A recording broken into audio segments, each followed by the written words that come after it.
여러분 안녕하십니까? 대한민국이 주목한 이슈의 숨겨진 1인치를 찾아내는 시사토크 1인치 박혜진입니다. 오늘도 송국건 평론가 그리고 양지열 변호사 두 분과 함께하겠습니다. 어서 오십시오. 네, 안녕하세요. 자, 어느덧 올해 달력도 마지막 한창 남았습니다. 네. 시간이 정말 빠르게 흘렀죠. 매해 마지막이 되면 올 한 해는 정말 다사다난했던 한 해였다. 이런 평가들을 하는데 올해야말로 유난히 그러지 않았나 싶습니다. 정말 정치권에서 하루가 멀다 하고 새로운 이슈들이 터져 나오면서 아주 뜨거웠던 그런 한 해였는데요. 그래서 오늘 시사토크 1인치에서는 정치계를 뜨겁게 달구었던 키워드 5개를 뽑아보면서 지난 한 해를 좀 정리해 보도록 하겠습니다. 자, 본격적으로 들어가기 전에 왜 마지막 되면은 올 한 해 정리하는 사자성어 이런 거 하잖아요. 두 분께 특별히 이번 이 정치계, 우리 정치계의 한 해를 돌아봤을 때 이 말은 꼭 하고 싶다. 그렇게 정리를 해주신다면요. 글쎄요, 어려운 사자성어를 생각을 하려다가 네. 쉬운 우리말로 갑자기 급손해를 해서 저는 사랑꾼이라는 말을 하고 싶습니다. 사랑꾼이요? 네. 예. 무슨 얘기를 하는지 들으신 분도 아실 것 같은데 윤석열 대통령과 배우자인 김건희 여사의 문제가 예. 올 초부터 아직까지도 계속 이어지고 있다라고 볼 수밖에 없고 그 가운데 이 여러 번 있었던 총선이라든가 다른 여러 가지 문제에 있어서 결국 대통령이 기자회견을 한다거나 아니면 국민 앞에 나선다거나 이런 계기가 있을 때마다 배경이 됐던 건 사실 김건희 여사 문제였던 거거든요. 그런데도 불구하고 이거를 제대로 풀어내지 못했고 그게 정말 모든 어떻게 보면 정말 진짜 국가에 필요한 정치적 논리들까지도 다 삼켜버렸던 한 해가 아니었던가 싶어서 네. 고사성어 같은 거 치우고 사랑꾼으로 갔습니다. 사랑꾼은 대통령. 그러게요. 네, 고사성어, 사자성어 이런 것은 대학 교수들이 많이 하죠. 네. 저는 정치평론을 주로 하기 때문에 그것보다는 지금 어떤 사랑꾼 말씀도 하셨지만 그 부분도 있지만 예. 올 한 해를 제가 정리를 하면은 민생은 사라지고 이재명, 김건희만 남았다. 저는 그렇게 정리하겠습니다. 왜 그러냐면 이 이재명, 김건희 양쪽 논란은 이재명 민주당 대표는 사법 리스크가 지금 2년이 넘었어요. 그리고 김건희 여사는 지금 말씀하신 대로 여러 가지 논란에 휩싸여서 특히 왜 민생이 제가 사라졌다고 말씀드리느냐 하면은 네. 이번 정기국회가 지난번 지금도 막바지에 들어가 있는 정기국회가 상당히 중요한 한 해였어요. 왜 그러냐면 22대 국회 첫 정기국회입니다. 네. 그리고 국제적으로도 여러 가지 어려운 점이 많지 않습니까? 우크라이나 전쟁도 있고 그 상황에서 미국 행정부도 새로 출범을 하고 이 상황인데 제대로 대처를 못했어요. 이 국정감사 같은 것도 전부 다 딱 두 사람, 이재명, 김건희, 그리고 예산국회도 이재명, 김건희, 여기에 다 묻혀버렸기 때문에 22대 국회가 지금 역대 최악의 국회로 가고 있다. 그래서 새해에는 좀 이재명 대표는 어떻게든 사법 리스크가 유죄든 무죄든 좀 정리가 돼야 되고 네. 김건희 여사 문제에 대해서도 좀 논란을 종식시키는 예. 그런 조치들이 필요합니다.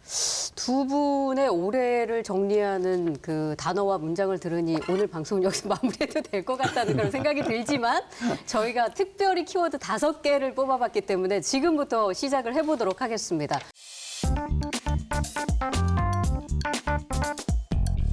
정말 올 초부터 굉장히 이슈가 있었습니다. 올 초 4월에 총선이 있었죠. 2024 정치 키워드 첫 번째는 선택으로 골라봤습니다.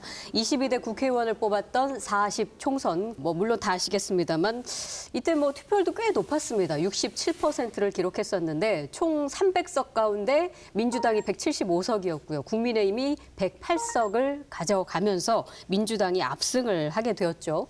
사실 투표함 열리기 전까지만 해도 이거 어떻게 될지 잘 모르겠다, 예측이 불가능하다 하는 그런 의견이 많았습니다만 당시에 여당은 무음공천이다 해서 순조롭게 공천이 진행된다 이런 평가가 있었고 야당에서는 비명횡사, 친명횡재 이런 말이 나돌 정도로 좀 잡음이 많았던 것도 사실입니다. 그런데 결과를 드러내놓고 보니 이렇게 예상 밖의 여당이 참패하는 결과가 나왔던 건데요. 다시 한번 저희가 한번 돌아보죠. 이 참패 원인을 어떻게 분석하고 계신가요? 일단 뭐 큰 줄기에서는 여전히 이제 윤석열 대통령 얘기를 빼놓을 수가 없긴 하지만 예. 서울에서 얘기를 했기 때문에 조금 더 강론으로 들어간다 하면 지금 말씀하신 것처럼 그때 당시에 뭐 이 언론에서는 비명행사라든가 이런 식의 표현을 쓰긴 했지만 민주당에서는 사실 변화하려는 모습을 보여줬던 겁니다. 그리고 특히 국민들의 의견을 많이 수용을 해서 공천을 한다라는 그런 것들을 실제로 실행에 옮겼고 그동안의 여의도 중심 그러니까 당이라든가 기존 정치권 중심에서 하려던 모습에서 탈피해서 어떻게 누가 그 국민들의 목소리를 잘 대변할 것인가 누구를 원하고 있는가 쪽을 찾았던 반면에 오히려 국민의힘에서는 달라진 모습을 보이지 않았죠. 사실 이제 아까 이제 평론가님께서는 시작할 때 이에 김건희 여사 리스크하고 이재명 대표의 사법 리스크라는 것을 대등한 가치로 말씀하셨지만 저는 그게 대등한 가치라고 보지 않고 있거든요. 정치권에서의 공세는 국민의힘에서는 그렇게 주로 얘기를 하고 있지만 국민들이 봤을 때는 그렇게 대등한 가치로 보지 않았기 때문에 네. 결국엔 그것 역시도 총선의 결과로 이어진 게 아닌가 싶습니다. 저는 이재명 조국 대표가 이겼다기보다 윤석열 대통령과 한동훈 대표가 졌다고 보거든요. 네. 그 만약에 상대가 윤석열 대통령이나 한동훈 대표가 아니었으면은 이재명 대표나 조국 대표가 이길 수 있는 선거가 아니었다고 봐요, 저는. 그만큼 왜 그러냐면은 일단 그 정부에서는 정책을 가지고 승부를 해야 되는데 정책적인 부분에서 여러 가지 그 본인들이 실제로 정책을 잘못한 것도 있지만은 홍보나 대처를 잘못했어요. 그러니까 뭐 대파 논쟁이나 이런 것도 그렇고 또 의정 갈등 문제도 이제 정책을 의욕적으로 추진했지만 끝을 못 맺었지 않습니까?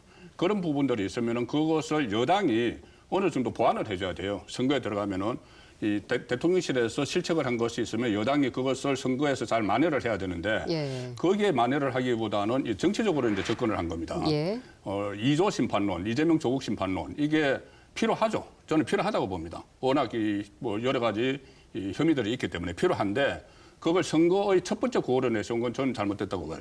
2조 심판론이라는 정치 구호에 예. 너무 매달리는 바람에 국민의 그 힘이 졌다 그렇게 평가합니다. 뭐 어떻게 보면 이번 그 지난 4월 총선은 정부 여당에 대한 중간 심판 성격이 아주 강하게 보여진 그런 결과였다. 이렇게 평가할 수 있을 것 같습니다. 자, 40 총선으로 국회에 입성한 인물 가운데 주목할 만한 인물 딱 2명을 꼽자면 바로 이 사람입니다. 방금 뭐 2조 심판 얘기도 해주셨습니다만 2조 심판의 조죠. 조국혁신당의 조국 대표. 그리고 또 한 명은 사수 끝에 국회에 입성한 이준석 의원입니다. 자, 이 두 대표와 의원은 뭐 좀 선명성을 드러내면서 나는 개혁신당을 좀 선명한 야당으로서의 역할을 좀 하겠다 했었고 또 조국 개혁신당에서도 민주당에 대한 세력으로 또 돌풍을 일으키기도 했었는데 자, 이 두 사람에 대한 존재감이랄까요? 어떻게 평가하고 계십니까? 저는 두 사람에 대해서 상당히 부정적이거든요. 예. 왜 그러냐면은 첫째 조국 혁신당 조국 대표는 지금 대법원 확정 판결만 남겨놓은 상황에서 총선에 뛰어들었지 않습니까? 비법률적인 방식으로 명예 회복을 하겠다. 법대 교수, 법무부 장관 출신이 그렇게 이야기를 했어요. 그리고 정치에 뛰어들어서 이 국회에 입성하는 과정에서 지역구에는 단 한 명의 후보도 내지 않고 준연동형 비례대표제의 그 허점을 살려서 위성정당 그러니까 비례대표용 정당만 만들었어요. 예. 그래서 12명이 당선이 됐는데 어쨌든 국민의 선택을 받았죠. 12명이 당선됐는데 제일 처음에 한 일이 뭐냐 하면은 바로 당선된 첫날 4.10 총선이었는데 4월 11일 날 12명이 전부 다 대검 앞에 갔습니다. 대검찰청 앞에 가서 검찰 폐지를 첫 번째 그 구호를 내세웠어요. 그 이후에 하는 거 보면은 전부 다 뭐 한동훈 특검이나 윤석열 탄핵이나 탄핵 특검 이러고 뭐 그 임기단축 개헌 이런 데만 천착을 했지 어떤 정책의라고 내놓은 거 저는 그 기억이 안 나요. 그런 상황에서 저는 굉장히 부정적이고 이준석 의원 같은 경우는 이준석 의원이 그때 국민의힘에 있을 때는 네. 또 대표까지 지내고 그리고 국민의힘을 나가면서 뭐라고 했냐면은 본인은 보수의 그 노아의 방조가 되겠다고 했습니다. 네. 보수가 어려움에 처음에는 자기가 이제 구하러 오겠다. 그렇게 했는데 실질적으로는 그 양쪽에 보수 진보 양쪽에 완전히 끼어버렸어요. 중간에 끼어 있다가 또 최근에 얼마 전부터는 명태균 씨 논란과 관련해서 또 다른 부분에서 국민들에게 실망을 주는 부분도 있기 때문에 뭐 본인들은 국민의 선택을 받아서 22대 국회에 진출을 했지만 제대로 된 역할을 하지 못하고 있다고 저는 평가합니다. 예. 일단 조국혁신당의 정책은 평론가들과 달리 제가 보기에는 조국혁신당은 애초에 분명히 밝혔죠. 검찰 개혁을 하겠다라는 것과 윤석열 정권의 잘못된 부분을 심판하겠다. 이게 가장 큰 정책이었고 그걸 내세웠었고 실제로 지금도 그걸 실행에 옮기고 있습니다. 그리고 국민들은 조국혁신당을 선택을 한 거예요. 그러니까 이게 국민의 목소리인 것이고요. 네. 그래서 조국혁신당은 나름의 제 역할을 좀 찾아가고 있고 가장 예를 들어서 뭐 검찰 출신이라든가 이런 분들도 많이 계시면서 법적인 부분에 있어서 뭐가 그동안의 검찰 수사라든가 이런 부분이 잘못됐다는 걸 지적해 오고 있고 아까 이제 총선 과정에서 이조 심판론의 가장 큰 맹점은 뭐냐면요. 사실 과거 같으면 검찰이 정권과 독립된 존재로서의 어떤 누군가 어느 정치인이 됐든지 여당이든 야당이든 좀 이거를 비판하고 지적하고 하는 수단으로서의 검찰의 존재가 이유가 있었어요. 하지만 지금 정권 같은 경우는 국민들이 보기에는 이 검찰과 정권이 한 몸으로 보이는 부분이 굉장히 많단 말이에요. 자연스럽게 검찰총장이었고 법무부 장관이었고 그분들이 지금 대통령이고 지금 여당 대표지 않습니까? 예. 그러니까 이걸 어떻게 분리해서 보겠습니까? 이건 이조 심판론이라는 거 처음부터 검찰이 잘못됐다라고 보는 분들의 입장에서는 거꾸로 돼버린 그런 구호였고 그 반면에 지금도 조국혁신당은 선명성이라는 측면에 있어서는 물론 이 12명이 어떻게 보면은 인원 때문에 한계도 분명히 있어 보입니다. 그 부분은 앞으로 어떻게 풀어나갈지가 이제 고민일 것이고 네. 처음부터 고민이고 지금도 그 부분을 하고 있는 것이고요. 다만 이제 개혁신당에 대해서는 개혁이란 말과 신당이란 말이 과연 이 당에 현재 지금 맞느냐. 예. 다른 것보다도 지금 올 가을 들어서 가장 이 대한민국 전체를 시끄럽게 만든 게 공천개입 논란인 거고 알고 봤더니 이준석 당시의 국민의힘 대표조차도 거기서 자유롭지 않았다는 쪽으로 많이 나오고 있지 않습니까? 네. 그렇게 보면 같이 그 당시에 이 현재의 정권을 출범시켰었고 그 정부에서 어쩌면 그 정권에서 좀 부조리한 일들을 저지르는데 깊이 관여한 것으로 지금 드러나고 있기 때문에 그런 인물에게 개혁이란 말과 신당이란 말이 맞느냐 네. 이미 색깔을 잃어버렸다고 저는 봅니다. 네. 자, 40 총선 결과 이렇게 거대 야당이 지배하는 여소야대 정국이 만들어졌고 우리가 예상한 대로 지금 흐르고 있습니다. 2024 정치 키워드 두 번째는 도돌이표라고 정해봤습니다. 해병대원 특검법 이것부터 시작해서 쟁점 법안들을 야당이 강행 처리를 하면 번번이 대통령의 거부권 앞에 막힙니다. 자, 그래서 이 야당의 강행 처리가 뭐 민심을 수용한 것이냐, 아니면 입법 독재냐, 혹은 윤 대통령의 거부권 행사가 정당한 권한이냐, 아니면 권한 남용이냐 이런 평가들이 엇갈리고 있는데 두 분의 의견을 좀 들어보고 싶습니다. 이게 이제 닭이는 문제나 달걀의 문제는 그 이야기죠. 계속 이 다수당이 법안을 통과를 시키니까 거부권을 행사를 하고 예. 그리고 거부권을 행사하면 다시 재투표했는데 3분의 2가 안 되니까 폐기되고 이게 폐기가 되고. 계속 이제 되돌이 되잖아요. 예. 이걸 두 가지로 저는 나눠봐야 된다고 봅니다. 하나는 정책 법안이고 하나는 정치 법안인데 정치 법안에서 계속 그 거부권을 행사했던 게 뭐 최상병 특검법이나 김건희 특검법이죠. 이것은 이제 정치 법안인데 이 부분은 가령 예를 들어서 이 헌법에 보장된 이 거부권을 행사를 하는 거예요. 예. 그러면 보장된 거부권 행사해서 다시 재투표해서 3분의 2가 안 되면은 대부분 폐기를 하거나 이렇게 해야 되는데 김건희 여사 특검법 같은 경우에 처음에 수사 대상을 4개를 해서 올렸다가 그다음에 이게 폐기가 되니까 다시 이제 법안을 만들어서 수사 대상을 8개로 올렸어요. 또 폐기가 되니까 이번에 또 13개로 만들었습니다. 예. 그러다가 나중에는 또 본인들의 필요에 의해서 수정을 해서 이번에 또 3개 수사 대상으로 3개를 했어요. 그러면 처음에 수사 대상이 4개, 8개, 13개, 4개, 다 3개 이렇게 돌아오는 것은 어떤 정치적 목적에 의해서 계속 하고 있다고 봐야 되는 거예요. 그 상황에서 이 대통령으로서는 그리고 또 최상병 특검법이나 김건희 특검법이 결국은 윤석열 대통령 탄핵을 위한 어떤 그 근거를 찾아내기 위해서 하는 거다 이렇게 생각을 하니까 정치 특검이라고 생각해서 거부권 행사하는 건데 저희들이 좀 간과하고 있는 것이 뭐냐면 정책 그 부분에 대해서 거부권 행사한 거예요. 가령 예를 들어서 양곡법 같은 거 있지 않습니까? 예. 양곡법도 거부권 행사했죠. 양곡법에 대해서는 양쪽은 인식이 상당히 큽니다. 이 정부 그러니까 보수 정권 입장에서는 양곡법 가령 예를 들어서 농민들이 농사를 지어서 그 더 남는 수확을 전부 다 국가가 돈으로 사들여야 된다는 거잖아요. 이런 거는 일종의 이제 자파 정책이라고 보는 거예요. 자파 정책이라고 보기 때문에 거기에 대해서 이제 거부권을 행사하는 것이고, 그러니까는 지금 거부권 행사를 그냥 단순히 용산에 대한 수사를 막기 위해서 한다. 이래서 거부권 해서 이것을 남용한다고 하지만은 양곡법 같은 거 이런 것은 정부 정책에 거기서 부합되지 않기 때문에 거부권 행사하는 측면도 있다는 것은 좀 이해를 해야 됩니다. 예. 글쎄요, 일단 두 가지로 나눠서 말씀을 하셨으니까 저도 두 가지로 나눠서 말씀을 네. 드리자면 예. 사실 김건희 특검법이라든가 최혜병 특검법 같은 경우 조금 결이 다르긴 합니다만 첫 번째로 김건희 특검법은 과연 현직 대통령이지만 본인의 배우자와 관련된 법안을 거부할 권리가 있느냐라는 문제가 생기는 겁니다. 이거는 검찰 출신 대통령이 누구보다 더 잘 알아야 하는 거예요. 그리고 이전에 어느 대통령도 자신의 가까운 가족과 관련된 어떤 조치를 거부했던 사례는 없습니다. 그랬기 때문에 이거 자체가 문제가 된다라는 것이고, 아까 이제 김건희 특검법 수사 대상이 바뀌었다라고 말씀하셨지만 어떻게든지 통과시키기 위해서 노력을 했던 부분도 있었고요. 그리고 최병 특검법과도 마찬가지인 게, 이 최병 특검법 사실 한동훈 지금의 당대표가 되는 과정에서 국민의힘 지지자들을 향해서도 나는 이 부분만큼은 관철을 시키겠다는 식으로 말씀을 하셨습니다. 그리고 그거를 국민의힘을 지지하는 분들조차도 그런 것들이 이유가 돼서 한동훈 대표를 밀어줬던 거예요. 예. 근데 막상 대표고 나서는 또 그 부분도 관철시키지 못하고 있는 거죠. 처음에는 사실 제가 아까 처음에 시작할 때 뭐 올해 정치를 한마디로 정리했을 때 고사성어로 이제 쉬운 고사성어 마이동풍을 골랐었어요. 마이동풍. 정말 마이동풍인 거예요. 네. 다 싫다는 거예요. 그런 부분이기 때문에 이걸 과연 정치적인 이유라고 해서 타당하다고 봐야 될지라는 게 문제가 되고, 그다음에 정책적인 부분, 글쎄요. 정책적인 부분도 어떤 진짜 진보적인 입장이기 때문에 보수적인 입장에서 봤었을 때 이것이 맞지 않기 때문에 거부한 것이냐, 아니면 진보 진영에서 나왔기 때문에 거부한 것이냐, 이건 두 개는 다르잖아요. 네. 대표적인 사례로 들 수 있는 게 간호사 지휘에 관한 법률 같은 겁니다. 지난해 사실 똑같은 법안을 이미 국회에서 통과시켰는데 윤석열 대통령이 거부했었어요. 그런데 올 상반기 어떻게 됐죠?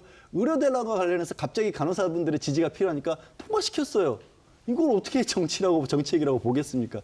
도저히 이해할 수 없는 일들이 이어졌던 거죠. 예. 실제로 뭐 국감에서도 이 윤 대통령의 거부권 행사가 이게 위헌 소지가 있는 것이 아니냐, 이런 것을 좀 다퉈봐야 된다는 이야기도 많이 나오기도 했는데, 뭐 이야기를 들어보면 이 정치 법안이냐 정책 법안이냐에 따라서 이 거부권을 어떻게 행사했느냐를 평가할 수 있다고 두 분이 말해주셨지만 결국은 되게 다 혼용되어 있다라는 또 인상을 받기도 합니다. 자. 이런 상황에서 뭐 계속 이제 되풀이되고 있지 않습니까? 설명해 주신 대로 뭐 야당에서는 강행 처리를 하게 되고 대통령은 거부권을 또다시 행사하고 뭐 재표결 뒤에 또 폐기가 되고 다시 재발의가 되는 이런 도돌이표 정국을 끝내야 하지 않겠습니까? 아직도 지금 반 이상이 남아 있기 때문에 해법이 있다고 보십니까? 저는 정치적으로는 해법이 없다고 봅니다. 왜 그러냐면 이재명 대표가 본인과 관련된 예. 모든 사건들에 대해서 검찰이 조작을 했다고 하고, 그 검찰이 조작을 하는 배후에는 윤석열 정권이 있다고 이야기를 하는 거예요. 그렇다면은 검찰 수사가 지금 계속 진행이 되고 있는 것도 한데, 그 상황에서 이 정치적으로 해결을 할 방법이 없어요. 다만 할 수 있는 건 저는 사법부라고 봅니다. 사법부가 어쨌든 이 이재명 대표의 사법 리스크에 대해서 유죄든 무죄든 신속하게 저는 결론을 내야 된다고 봅니다. 그리고 검찰이 지금 수사를 하고 있는 것들도 여러 개 있는데, 그 검찰도 신속하게 수사를 해서 신속하게 기소를 하고, 어쨌든 또 재판도 지연이나 이런 것이 빨리빨리 정리를 해서 유죄든 무죄든 이재명 대표의 사법 리스크는 정리가 돼야 된다. 그리고 또 하나는 물론 이 윤석열 대통령도 어떤 조치를 취해야죠. 좀 국회와는 야당과는 야당과 대화를 하지 않는 이유는 그때 용산에서 이야기했어요. 여러 개 이제 재판을 받고 있는 야당 대표인데 만약에 뭐 회담을 하거나 하면은 법원에 잘못된 시그널을 줄 수 있다, 이런 거였거든요. 그럼 야당 대표는 그렇다 치더라도 국회하고는 좀 대화를 해야 된다. 왜 그러냐면 그 전에 이 국회 개원식, 22대 국회 개원식에 나오지 않았지 않습니까? 네. 그다음에 그 예산안 시정연설도 안 나왔어요. 저는 그것은 좀 잘못된 그 행보라고 보거든요. 국회하고는 대화를 해야 돼요. 야당하고는 하지 않더라도. 물론 국회 안에 야당도 있지만, 가령 예를 들어서 야당 대표와 어떤 뭐 식사 자리 이런 게 불편하다면은 야당 소속 상임위원장들이라도 이렇게 같이 해서 국회의장단이나 그런 행보를 하는 것이 이제 정치적으로 해결을 할 수 있는 방법이고, 예. 또 하나는 사법적으로 빨리 신속하게 결론을 내려주는 것밖에 별다른 방법은 없을 것 같습니다. 저는 근데 사실 이제 평론가님 말씀을 존중을 하지만 이해가 안 되는 부분이, 거부권을 행사하는 것과 이재명 대표의 사법 리스크가 어떤 관계가 있는지 사실 잘 이해가 안 가요. 그러니까 여권에서는 어떤 법안을 올리는 거, 그러니까 뭐 최혜병 특검법하고 또 김건희 특검법하고 이게 이재명 방탄이라는 용어하고 어떻게 연관이 되는지도 모르겠고, 그다음에 방탄이라는 표현 자체가 좀 맞지 않아 보이는 게, 이재명 대표는 사실 총선을 치르는 기간이라든가 이럴 때 꼬박꼬박 지금도 사실 재판에 출석하느라고 이 당 대표로서의 역할인데 굉장히 큰 어려움을 겪어가면서 이걸 치르고 있는 상황이거든요. 네. 그런 것들이 어떻게 다 방탄이란 말로 그러니까 국민의힘에서 특히 그런 게 뭔가 민주당 쪽에서 법안을 내놓고 뭔가 정책을 내놓고 다 이재명의 사법 리스크로 보는 경향이 좀 있어 보여요. 그거는 도대체 이 뭔가 어떤 그냥 정치적 구호 정도에 그치는 것 같고 그리고 결국에 저는 해법은 대통령이 말을 들어야 된다고 봅니다. 이제는. 그게 뭐 야당의 말을 들어라 이런 걸 떠나서 그럼 국민의힘 말도 안 듣고 사실은 뭐 이른바 보수라고 지적하는 그런 언론들조차도 비명을 지르다시피 대통령님 우리 말 좀 들어주십시오라는 얘기들을 한 지가 오래됐습니다. 예. 누구의 말도 안 듣고 있는 것 같아요. 오로지 감싸는 건 김건희 여사 바뀐 것 같아서 그런 부분이 바뀌지 않는 한 달라지지 않을 것 같습니다. 예. 자, 이런 상황에서 여야를 이끌고 있는 두 인물이 있죠. 예, 한동훈 대표 그리고 이재명 대표인데 이 두 사람은 지난 여름 비슷한 시기에 전당대회를 거치면서 대표가 되었습니다. 2024 정치 키워드 세 번째 키워드는 리더십으로 잡아봤습니다. 자, 먼저 국민의힘 한동훈 대표부터 좀 살펴볼까 하는데 이게 국민의힘 전당대회가 지난 7월에 있지 않았습니까? 그러니까 총선이 4월이었으니 한 3개월 후였죠. 그래서 뭐 총선 패배 책임도 있기 때문에 뭐 나오면 안 된다, 뭐 한동훈밖에 없다, 뭐 이런 그 여론이 분분했습니다만 결국 그 한동훈 대표가 당권을 거머쥐게 되었습니다. 자, 그 한동훈 대표에 대한 평가를 조금 해주실까요? 일단 저는 그때 4.10 총선에서 지고 7.23 전당대회에 나올 때 예. 저는 나와야 된다는 입장이었어요. 예. 왜냐하면 결자 해제를 저는 이야기를 했습니다.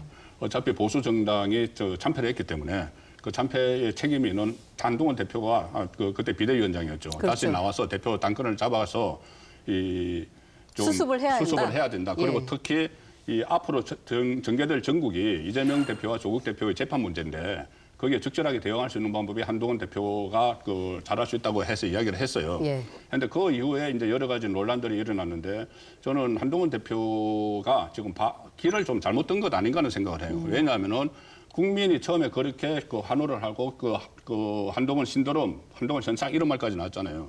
그때 뭐 때문에 그렇게 했느냐면 기존 정치권하고 달랐기 때문이에요. 여의도 사투리를 안 쓰겠다고 했지 않습니까? 예. 그리고 탈여의도 하겠다.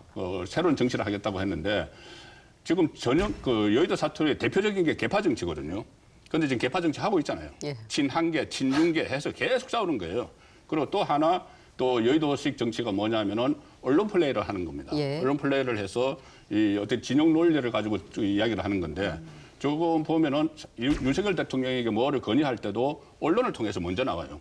이런 부분들이 어쨌든 한동훈 대표가 좀 탈여의도 한다고 하면서 너무 여의도 정치에 흡수되는 게 아니냐 이런 제가 비판적인 시각은 있지만 예. 그래도 60% 이상의 이 득표율로 당 대표를 만들어 준 것은 특히 예. 당원들을 만들어 준 것은 이 정권 재창출을 할 수 있는 가장 유력한 사람이다. 예. 유력한 인물이다 해서 이 한동훈 대표를 선택을 했고. 그리고 계속 윤석열 대통령과 갈등이 있었다고 봉합을 하고 갈등이 있었다고 봉합을 하지만 어쨌든 결과적으로는 윈윈하기 위해서라도 그 당정 간의 협력 체제를 구축해 나가면 저는 앞날이 있다고 봅니다. 이거 바람까지 이제 말씀해 주신 건데 탈여의도 정치를 선언했으나 결국 여의도 정치화되었다.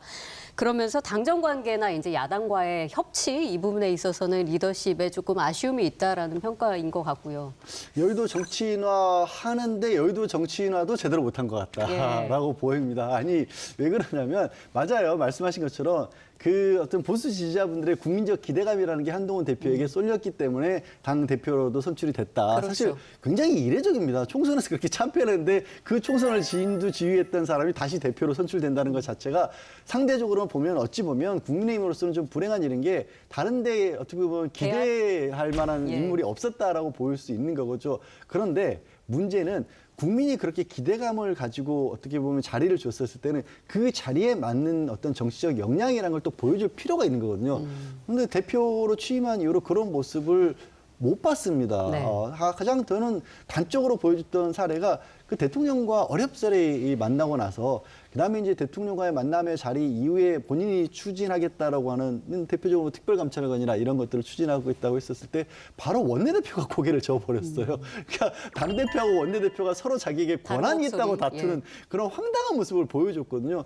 그 얘기는 당대표라고 해서도 2달 가까이 거의 2달이 더 지났었던 벌어졌던 일이기 때문에 그런 모습을 보면 어느 쪽에 보세요. 여의도 정치인으로서의 변신도 성공하지 못했고 국민들이 기대하는 모습도 제대로 부응하지 못했고 특히 국민들의 기대에 부응하지 못했던 모습의 가장 대표적인 거는 윤석열 대통령이 보여주고 있는 실망감 때문에 어떤 가지고 있는 실망감이라든가 잘못하고 있는 부분들을 여당 대표로서 이거를 좀 고쳐나갈 수 있게끔 목소리를 내줘야 되는데 네. 그걸 못 해줬어요. 가장 결정적이라고 봅니다. 저는. 예. 자, 그러면 민주당 대표의 리더십은 어떤지 좀 평가를 해볼 필요가 있을 텐데, 뭐 민주당 전당대회 때 뭐 이런 말들이 많이 돌았습니다. 어대명, 어차피 대표는 이재명이다. 당대명, 당연히 대표는 이재명이다. 뭐 이런 말이 있었는데 그 말대로 이재명 대표가 연임에 성공을 했죠. 그리고 이제 최고위원들까지 소위 친명들계로 이렇게 포진이 되면서 이재명 일극 체제가 완성됐다. 이런 어떤 여론, 언론의 평가도 있었습니다. 자, 이재명 대표의 리더십에 대한 평가도 뭐 들려주실까요? 참 언론도 어찌 보면 네. 예전의 정치에 좀 머물러 있는 그런 모습들은 많이 보이는 것 같아요. 우리가 예전에 과거에 뭐 대표적으로 뭐 김대중, 김영삼 이런 시절에 총재 정치라고 해서 한 분의 탁월한 좀 당에서 거스를 수 없는 그런 우월한 존재가 있어서 정치가 당이 이끌어지는 그런 시대가 끝난 지 오래됐죠. 네. 그래서 이재명 대표 같은 경우도 저는 그런 모습과는 좀 다르다고 봅니다. 오히려 뭐 이 총선 과정에서 또 당대표를 뽑는 과정에서 민주당 같은 경우에는 국민들의 여론, 특히 당원의 여론들, 그러니까 개별 당원들, 이른바 조직표라고 하는 게 아니라 당원들 개개인의 투표 결과가 직접적으로 당의 민심으로 반영되는 모습들을 보여줬고 네. 그리고 그런 부분들이 한 번 정도 민주당 내에서도 좀 어떤 논란이 좀 있었죠. 그렇게 당원들의 목소리가 직접적으로 반영이 돼야 되는데 당원이 바라지 않는 사람들이 중요 당직을 맡거나 국회에 나갔던 그런 일이 있었지 않습니까? 그 이후에 또 민주당 지지율 급락하는 일까지도 있었어요. 그러니까 이거는 이재명이란 사람을 당원 내지는 민주당을 지지하는 사람들이 이재명을 고른 거지 이재명이라는 사람이 이끌어서 당이 따라오는 모양새가 전혀 다른 차원입니다. 그거를 예전처럼 바라보면서 이대명이라든가 어대명이라든가 일극체제라든가 이런 식으로 보기 시작하면요. 현재 민주당 내에서 일어나고 있는 일을 언론도 제대로 못 보는 겁니다. 그래서 저는 좀 인위적으로 일극체제를 만들었다고 생각을 하거든요. 저는. 예. 왜 그러냐면 그 총선 때 뭐 친명 행제, 비명 행사 이야기 있었지 않습니까? 그런데 비명 행사 한 30명 정도가 꼽히는데 그때 이재명 대표에 대해서 체포 동의안이 2번 제출이 됐어요. 첫 번째는 기각이 됐고 두 번째는 이게 가결이 돼가지고 영장 실질심사까지 갔지 않습니까? 네. 그런데 그때 가결이 될 때 한 30명 정도가 이탈을 했다. 그런데 비명계였다. 그래서 딱 보면 한 30명 정도가 비명 행사를 당했거든요. 딱 그 사람이라고는 뭐 이야기를 하지 못하지만 네네. 그렇게 해서 그것도 저는 이제 방탄 차원이라고 보는 거예요. 계속적으로 방탄 차원이라고 보는데 나중에 그런 경우에 대비해서 완전히 일극 체제로 만들었지 않습니까? 일극 체제로 만들었는데 이게 일극 체제가 얼마나 위험하냐 하면은 일극 체제에서 한 사람이 무너지면은 그 당 전체가 무너질 수가 있는 거예요. 그런데 지금 이재명 대표가 뭐 친명 국회의원들뿐이 아니고 최고위원들도 본인이 선택한 사람들을 전부 다 최고위원으로 올리는 그런 과정이 있었지 않습니까? 상임위원장, 국회 상임위원장도 마찬가지예요. 법사위원장, 방통위원장, 국회의장까지. 그래서 완벽한 일극 체제를 만들었는데 어떤 사법 리스크에 의해서라든가 아니면 정치적인 그 논리에 따라서 실각을 하거나 손절을 당하는 이 상황이 오면은 그것을 뒷받침할 플랜 B가 없어지는 거예요. 민주당 전체에서. 그러면 민주당이 상당히 어려움에 겪게 되는데 이거는 민주당뿐이 아니고 대한민국 정치에 굉장히 해로운 거죠. 양쪽이 우파, 좌파 같이 가서 국정을 운영을 해 나가는데 한쪽이 일극 체제가 무너지고 전체가 우왕좌왕하면은 이거는 나중에 뭐 국민 생활에도 좀 어떤 뭐 국회 법안이나 이런 것을 하는데 제대로 되지 않으면 국민 전체 국가 전체에도 안 좋은 영향을 미칠 수 있다고 봅니다. 일극 체제를 이렇게 완벽한 일극 체제로 구축해 놓은 것이. 두 분이 굉장히 다른 시각, 이 두 국민의힘과 민주당 두 대표의 리더십에 대해서 굉장히 다른 시각으로 지금 평론을 해주셨는데 이보다 더 어떤 리더십의 최대 위기에 봉착했다 할 수 있는 인물은 윤석열 대통령입니다. 4월 총선 직후에 윤 대통령의 지지율이 23%였습니다. 취임 후 최저치였었는데 얼마 전에 또 최저치를 경신했죠. 11월 7일 기자회견 다음 날에 나온 한국갤럽 조사 결과는 17% 지지율이었습니다. 이것은 한국갤럽에서 11월 5일부터 7일까지 전국 1,002명을 대상으로 실시한 조사입니다. 자, 지지율 이 네 번째 2024 정치 키워드 이렇게 정해봤는데요. 뭐 정치, 경제, 사회, 외교까지 두루두루 뭐 어떤 큰 이슈로 인해서 이런 성적을 받을 수밖에 없었는가, 민심이 왜 이렇게까지 박하게 되었는가 좀 평가를 해주시죠. 그렇죠. 국민 기대에 못 미쳤기 때문이죠. 예. 국민 기대에 못 미쳤는데 특히 이 여론조사 추이를 자세히 이제 저는 그 여론조사에 굉장히 집중해서 보는 게 있어요. 뭐냐면은 각 계층별 지지율인데 네. 계층별 지지율을 보면 뭐 지역별 이것은 뭐 말할 것도 없고 예를 들어서 더불어민주당 지지층이 윤석열 대통령 처음에 임기 시작했을 때부터 더불어민주당의 윤석열 대통령에 대한 지지율은 4% 5%입니다. 네. 그게 지금 요새는 2% 3%가 나와요. 그러면은 전체 이 갤럽 예를 들어서 조금은 17%가 갤럽이니까 예. 갤럽 기준으로 하면은 1,000명의 샘플이 잡히는데 예. 그중에서 3분의 1은 진보층이 잡혀요. 그다음에 3분의 1이 중도층, 3분의 1이 보수층이 잡히는데 전체 1,000명 중에서 3분의 1이 3%, 4% 지지율을 보낸다고 하면 이게 굉장히 큰 심각한 문제죠. 왜 그 대통령이 책임 있는 거예요. 예. 왜 그러니까는 반대파를 설득을 못하냐가 되는 거예요. 그렇죠. 처음부터 끝까지 설득을 못한 거예요. 그런데다가 지금 보수층에서도 처음에는 지지율이 뭐 한 50%, 60% 갔다가 그 보수층 지지율도 계속 떨어지거든요. 네네. 떨어져서 지금 어떤 조사에 의하면은 뭐 20% 중반까지 갔다는 이야기도 있어요. 그럼 결국은 다 놓친 거죠. 진보층을 설득도 못했고 예. 보수층에 대한 기존 지지층을 그 지지를 유지를 못했고 이 상태에서 지금 임기 반환점을 돌았는데 저는 그 상황에서 저는 야당의 책임도 저는 크다고 봅니다. 야당이 저 자꾸 방탄 아니라고 하시다만 제가 볼 때는 예. 이재명의 사법 위기를 벗어나기 위해서 예. 상당히 좀 국정을 혼란하게 만드는 그런 것도 있었고 물론 윤석열 대통령의 이 국정 운영이 제대로 못한 게 가장 크게 지지율이 떨어졌지만은 예. 거기에 대해서는 일종의 야당이 국정 운영에 대해서 어떤 평가할 것은 평가해야 하고 평가 못할 것은 지적을 해야 되는데 평가할 부분도 평가하지 않았다. 그래서 조금 전에 말씀드린 대로 민주당 지지층의 윤석열 대통령의 지지율이 계속 5%까지 머무는 것도 물론 설득을 못한 것도 있지만 민주당 정치인들의 어떤 그런 여론 조성, 여론 환경 조성에 대해서도 그런 부분이 있다고 생각을 해서 예. 그 부분도 좀 아쉽다고는 생각을 합니다. 예. 일단 뭐 아까 이제 예로 들어서 뭐 정치나 외교나 경제나 이런 부분들을 쭉 드셨지만 글쎄 저희가 문득 떠오르는 게 요즘은 어떻게 학생들은 뭐 얘기하는데 저희 때는 학교 다닐 때 대학 때 낙제점 받으면 F를 권총 찾다 그러잖아요. 네네. 예. 저는 뭐 기관총 정도가 아닌가 싶어요. 뭐 점수가? 어디 하나를 예.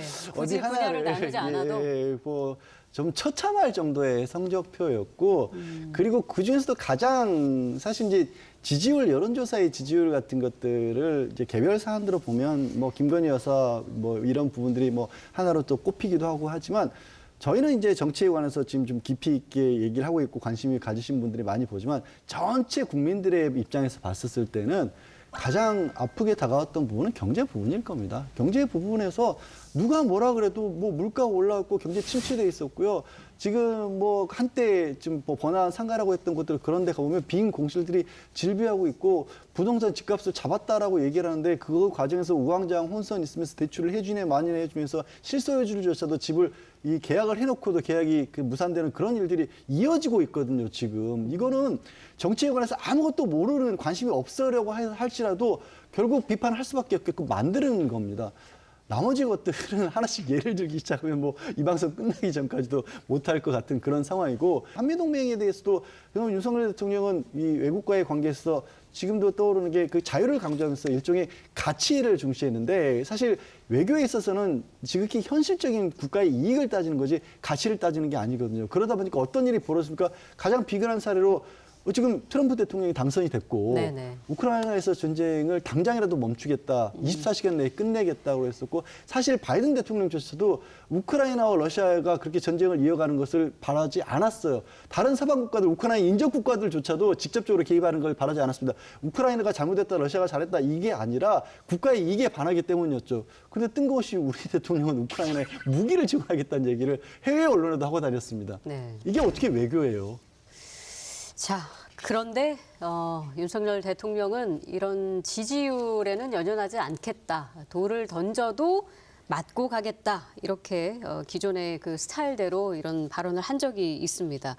최근에는 그 11월 7일이었죠. 기자회견을 또 하기도 했었는데 여전히 윤석열 대통령을 비판하는 어떤 그 국민의 여론 입장에서는 소통이 아닌 불통 이미지를 많이 지적하곤 했습니다. 이번 기자회견에 대해서는 두 분은 어떻게 평가하셨는지? 저는 사실 그 처음에 윤석열 대통령이 용산으로 이전을 해가지고 예. 도어 스태핑을 했죠. 저는 그 가슴이 설렜습니다. 왜 그러냐면 제가 청와대 출입 기자를 오래 했는데 예. 대통령 볼 기회가 거의 없어요. 청와대 예. 출입 기자들이 연두 회견이나 이럴 때 한 번씩 질문을 하고 저도 연두 회견 때만 질문을 해봤는데 예. 그냥 그 선체로 그냥 출근하는 대통령에게 질문하는 게 저는 가슴이 막 설레더라고요. 예, 또 기자 입장이시니까. 네, 예. 그리고 다시 또 하고 싶었어요. 제 청와대 그 용산 출입 기자로. 네네. 그런데 그게 결국은 중단되고 그랬지 않습니까? 그렇죠. 중단된 과정에서도 물론 여러 가지 이유가 있지만은 그때 MBC 기자와의 충돌도 그 중단의 원인이 됐었죠. 그리고 그 이후에 그 국민들과 직접적인 소통을 많이 안 한 건 맞아요. 기자회견도 그 다른 정권들에 비해서 상당히 짧게 한 4번인가밖에 안 했어요. 11월 7일 할 때까지. 네네네. 그런데 11월 7일 날 저는 이제 내용은 여러 가지 논란이 있을 수 있지만 형식에 대해서는 저는 소통을 하겠다는 의지를 보여줬다고 봅니다. 내용은 말고 형식. 왜 그러냐면 제가 그 연두 기자회견 하고 할 때 청와대에서 질문을 할 때 가장 아쉬웠던 점이 내가 질문을 해서 답변이 그 만족스럽지 못하면은 다시 질문을 하는 예. 이 기회 갖는 게 가장 그 원했었던 거거든요. 예. 그런데 이번에 그렇게 한다고 했어요. 물론 그렇게까지는 안 나갔지만은 가령 예를 들어서 지금 스타 기자가 된 기자 한 사람 있습니다. 부산일보 기자인데 네. 그왜 그 사과를 했는데 누구에게 뭘 사과하느냐고 이렇게 물어봤잖아요. 네네. 그렇게까지 형식이 진행이 된 거는 저는 상당히 진일보했다고 보고 앞으로 그런 형식이 계속 유지가 되면은 소통 문제도 좀 해소가 될 걸로 봅니다. 예. 그 부산일보 기자가 질문하니까 우리 대통령 표정이 별로 밝지 않으신 것 같은데 굉장히 연천하시는 것 같았는데 저는 그 이른바 도어 스태핑 중단한 거 정말 잘했다라고 생각합니다. 예. 윤석열 대통령. 그거 계속했으면요 지금보다 훨씬 심각한 상황이 아닐까 싶어요. 왜냐하면 뭐 내용을 하나하나 꼬치꼬치 따지기도 좀 그렇긴 하지만 그날 기자회견을 보면서 대통령이 살고 있는 세상은 우리랑 너무 다른 건가? 대통령의 상식이라고 하는 게 우리의 상식이랑 너무 다른 건가? 라는 생각을 하신 분들도 좀 많이 있었지 않을까 싶어요. 내가 아니라 거기서 나는 대통령인데 내가 아니라 배우자가 나의 휴대폰을 들여다보면서 누군가의 그 뭐 연락에 대해서 답변을 새벽까지 달고 있었다라는 그런 얘기를 그게 개인 일반 사인에게도 힘든 상황인데 대국민 대통령이라고 담화죠. 예. 하는 위치에 있는 분이 대국민 담화지 않아서 그게 별일 아니라는 듯이 얘기를 했다라고 하는 부분이 정말 한 예를 든 것뿐입니다만 너무 저는 충격적이었거든요. 그리고 그 과정에서도 정말 안타까운 건 대통령이 생각하는 소통이라고 하는 게 지금까지도 제가 봤었을 때는 내가 하고자 하는 말을 당신들이 못 알아듣는다라는 것으로 들립니다. 자, 어느새 2024 정치계 키워드, 마지막 키워드 하나만 남겨두고 있습니다. 정치인이 아닌데도 굉장히 수없이 많이 그 이름이 거론됐었죠. 5번째 키워드는 바로 김건희 여사입니다. 미국 외교 전문지 디플로맷에서는 이렇게 보도하기도 했습니다. 김건희 리스크는 한국 대통령의 시한폭탄이다. 자, 그리고 대통령실이 김 여사 관련한 각종 의혹 관련해서 공식적인 조사를 요구하는 국민의 목소리를 무시하기도 했다. 대통령이 자신의 가족과 관련된 혐의에 대해서는 이중잣대를 들이민다라는 등의 보도가 이어지기도 했었는데, 자, 이 부분에 대한 두 분의 의견을 마지막으로 듣겠습니다. 일단 시한폭탄 맞습니까? 이었을 수도 있는데 예. 일단 시한폭탄은 우리 영화 보면은 시계를 초점을 빨리 제거를 해버리면 안 터지잖아요. 예. 저는 일단 제거를 했다고 봅니다. 제거가 되었습니까? 아니 완전 제거된 것은 아니지만 예. 지금 당장 터지려고 하는 제거를 했다고 보는 것이 지금 그 뭐 대외 활동 전면 중단, 사실 전면 중단을 했고 이부속실을 만들었고 해서 활동을 지금 안 하고 있는 상황이라면은 일단 당장에 앞으로 이제 나올 그 시한폭탄은 앞으로 터질 게 있잖아요. 그거는 저는 제거를 했다고 보는데 예. 다만 그동안 이렇게 차곡차곡 좀 쌓아놓았던 의혹들, 의혹들은 있죠. 예. 그것은 뭐 특검을 해야 된다고 민주당에서는 이제 주장을 하는 것이고, 그렇죠. 특검이라는 것이 검찰 수사가 미진했을 때 하는 경우인데 이게 과연 특검거리가 되느냐 이런 논란도 있지만 어쨌든 앞으로 그 발생할 문제들은 저는 이제 좀 방지를 했다고 봐요. 근데 그 지금까지 나왔던 그 여러 가지 논란들에 대해서는 또 정리를 하는 절차가 필요하겠죠. 그게 뭐 사법적으로 필요하다면 사법적으로 정리를 해야 되는 것이고 예. 아니면 정치적으로 또 필요한 부분이 있으면 정치적으로 정리를 해야 된다고 봅니다. 예. 시한폭탄이 아니죠. 이미 터졌죠. 이미 터졌다고 이미 터졌고 보십니까? 여러 번 터졌고 앞으로 어떤 게 터질지 모를 뿐인 거죠. 시간을 정해놓고 터지는 게 아니라 지뢰밭 때 형국이 아니었나 싶습니다. 그리고 저는 사실 좀 상당히 다르게 보는 게 이미 터진 부분들을 수습하지 못하고 있기 때문에 이 위험 부담들은 곳곳에서 그냥 터져서 불이 붙은 채로 계속해서 불길이 이어지고 있는 상황이고 그리고 이 부속실을 만든다고 하지만 거기에 중요한 건 김건희 여사 라인이라고 꼽혔던 사람들이 여전히 계속해서 거기에 근무를 하게 된다라면 이거는 위험 부담이 줄어드는 게 아니라 그냥 위험 부담을 공식화하는 것밖에 안 되지 않습니까? 그래서 뭐가 달라질 수 있을지 모르는 거고 무엇보다 아까 이제 제가 윤석열 대통령의 태도에 대해서 우리가 잘못한 것이 없는데 국민들이 잘 모르고 있다라는 식의 그 태도를 고치지 않으신다면 네네. 잘못한 게 없는데 억울한 일을 겪고 있다라는 식의 지난번 사실 국민들을 뭐 기자회견 자리에서도 그냥 이런 식이었지 않습니까? 너무 어떻게 보면은 애틋해서 뭐 박절하지 못해서 이런 식의 취지로 그냥 잘못했다가 아니라 그럴 수 있다라고 끌어안는 모습을 보이셨잖아요. 그 태도가 바뀌지 않는 한은 이 위험은 계속해서 이어지는 게 아닌가 싶습니다. 예. 자, 4월 총선부터 김건희 여사 리스크까지 저희가 5개 키워드를 가지고 정치계의 그 핵 이슈가 됐던 키워드를 가지고 올 한 해를 좀 정리를 해봤습니다. 내년에는 좀 어떨까? 어떤 바람도 있고 또 여전히 고민도 있습니다. 두 분께서 새 정치 어떤 전망과 바람에 대해서 한 말씀씩 마무리 부탁드리겠습니다. 저는 야당에 좀 바라할 게 있어요. 이게 언젠가부터 이게 사법의 정치화, 정치의 사법화가 돼버렸거든요. 사법 문제를 정치로 끌고 오고 정치 문제를 사법 쪽으로 끌고 가는데 그 부분을 좀 차단을 좀 했으면 좋겠다는 생각이 있고 그리고 또 하나 체코에 24조 원 원전을 수주를 했다 하는데 그러면 그것도 일단 환영을 하고 앞으로 뒷마무리를 잘 해서 국민에게 도움이 되는 방향으로 해야 된다고 야당이 나와야 되는데 그거 아직 도장도 안 찍은 거, 뭐 미국하고 논란 있는 거 그거 어떻게 믿어? 이렇게 나오면은 예. 이게 상당히 과연 국민을 좀 생각을 하면은 좀 이렇게 미흡한 것이 있더라도 윤석열 정부가 그런 부분에 대해서는 성과를 내도록 해줘야 되는데 그거 이제 일종의 뭐 태클을 거는 식으로 하는 그 방향은 좀 자제를 했으면 좋겠다는 생각을 합니다. 예. 그래서 마지막까지 제가 어쩔 수 없이 반론을 드려야 되는 게 예. 사실 대왕고래 프로젝트가 발표되고 그 시추 회사는 그런 비판을 했던 건요.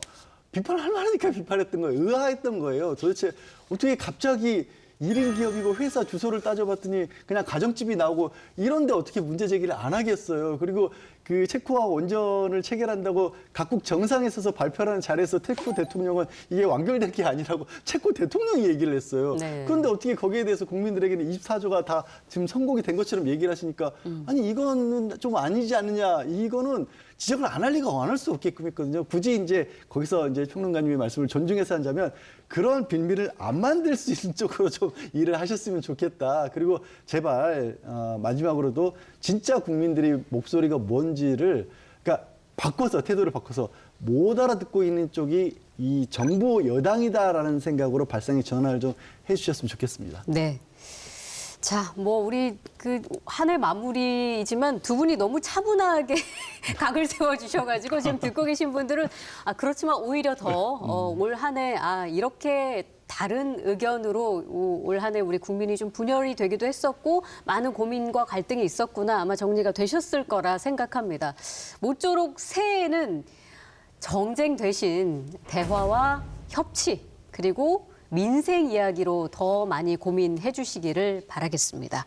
자, 그리고 아쉽지만 오늘 저희 시사토크 1인치가 마지막 방송입니다. 벌써 1년이 지났어요. 그 사이 1년이라는 시간이 흘렀다는 것이 지금 좀 믿기지 않는데요. 저희 시사토크 1인치 BTV를 통해서 시청자 여러분들과 다양한 사회, 정치 이슈들을 좀 더 깊게 살펴볼 수 있어서 저 역시 굉장히 보람이 있었던 시간이었습니다. 시청해 주신 여러분 진심으로 감사드립니다. 두 분도 마지막 인사 한 말씀씩 해주실까요?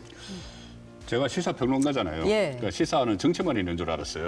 그런데 이게 우리 프로그램 제목처럼 이 시사 토크 1인치가 이제 숨겨진 1인치. 네. 그러니까는 이 우리가 관심을 갖지 못하는 그런 맞습니다. 시사 문제. 예. 제가 기억에 남는 것만 해도 뭐 소방관 초계소 문제라든가 아니면 이제 급식 그 조리하시는 분들 네, 그 네. 열악한 환경 예. 속에서 하는 거. 그리고 또 우리 아이들이 그 위험에 노출된 딥페이크 문제 이런 것들을 하는 것에 상당히 저는 보람이 있었다 예. 라는 생각을 하고 저도 이제 여러분들에게 이 완전한 전문가가 아니니까 저 조금이라도 좀 이 정확한 소식을 알려드리기 위해서 공부를 상당히 많이 했어요. 네, 굉장히 열심히 하셨습니다. 그 기회를- 제가 예, 예, 증명합니다. 그런 기회를 주셔서 감사드리고 네. 특히 우리 제작진들께서 예. 이렇게 또 숨겨진 1인치가 어디에 있는지 우리 사회에 어디에 있는지 찾아주시느라고 상당히 고생을 하셨습니다. 네. 말씀하신 거에 저도 적극 정말로 전적으로 공감을 하고요. 뭐 저희가 저희 평론가님도 그렇고 저도 그렇고 그런 분야에서 다 잘 알아서 그리고 어떤 정책 전문가로서 이런 얘기들을 꺼냈다라기보다는 제작진에서 이런 주제들을 찾아내 주셨고 그리고 그걸 통해서 시청자들하고 함께 고민해 볼 수 있도록 맞습니다. 그러니까 여러분들께서 이런 부분이 생각을 할 수 있는 거를 제 얘기를 들으면서 아니면 평론가님 얘기를 들으면서 아, 저 사람은 저렇게 생각하지만 또 우리는 이렇게 생각하는데 그리고 그런 마음들이 다 생각들이 다 모아서 우리 사회가 한 발짝 1인치씩 그야말로 네. 더 좋은 방향으로 나아가는 거 아니겠습니까? 이런 자리를 마련해 주셔서 감사드립니다. 네. 자, 다양한 시선으로 우리가 미처 생각하지 못했던 다양한 이슈를 깊이 있게 또 바라볼 수 있게 평론을 아주 잘 해주신 두 분도 수고 많으셨습니다. 그리고 시간 맞춰서 저희 방송을 시청해주신 시청자 여러분 진심으로 감사드립니다. 저희는 여기서 인사드리겠습니다. 여러분 고맙습니다. 아이고, 고생 수고하셨습니다. 많으셨습니다. 예. 다들 수고하셨습니다. 고생 많으셨습니다.